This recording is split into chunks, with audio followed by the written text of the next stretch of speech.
Magandang araw po mga katropa. This is Police Major Rojan Leeson, Regional Chaplain of Police Regional Office 13.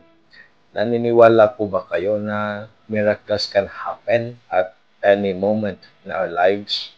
When we say miracles, God intervenes in our lives, especially in the moment of need. In the Gospel, Jesus performed a miracle by multiplying the 2 fish and 5 loaves of bread to feed 5,000 people.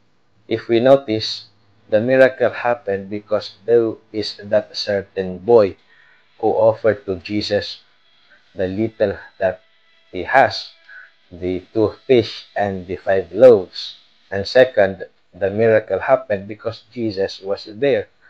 It is also same with us. If we want to have miracles happen in our lives, we only have to do 2 things. First, we offer to God even the little that we have. And second, we should have Jesus always by our side. Malapit na po ang Pasko. Advance Merry Christmas. And sana po, you will experience a lot of miracles this Christmas.